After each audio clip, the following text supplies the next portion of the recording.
Kita ke Ambon, saudara, barang-barang jadul alias zaman dulu tak selalu membosankan.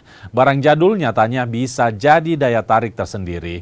Ini yang dilakukan sebuah warung di Ambon. Barang jadul yang digunakan mampu menarik pengunjung, bersantai sambil bernostalgia. Ini adalah warung bertemu. Sekilas tak ada yang berbeda layaknya kafe pada umumnya. Tapi coba lihat lebih dekat. Ya, Anda akan menemukan banyak barang jadul alias zaman dulu di kafe ini. Kafe ini berada di Jalan Sedap Malam, Kelurahan Honipopu, Kecamatan Sirimau, Kota Ambon, Maluku. Ternyata tak hanya barang pajangan, gelas hingga piring yang digunakan juga masih menggunakan barang jadul.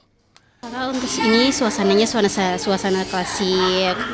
Jadi kayak untuk tongkrongannya ada dari mahasiswa sampai kalangan atas. Jadi ada sampai orang tua juga, pelajar, semuanya di sini. Untuk keramaiannya itu dari jam makan siang. Untuk jam makan siang ramai sampai selesai jam makan siang.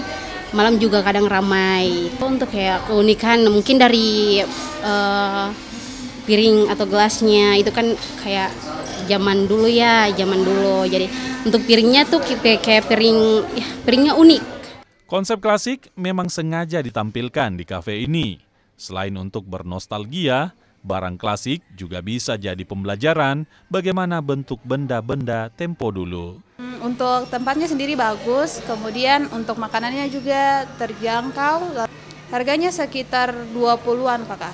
Iya, masih masuk di kantong mahasiswa. Biasanya datang sama teman-teman. Lingkungannya dekorasinya bagus, kayak dapat feel yang dimaksud ya, yang jadul-jadul gitu.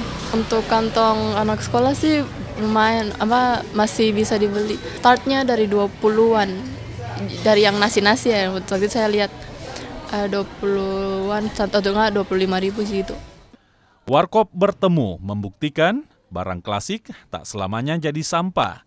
Barang klasik justru bisa jadi daya tarik tersendiri. Immanuel Alfred, Kompas TV, Ambon, Maluku.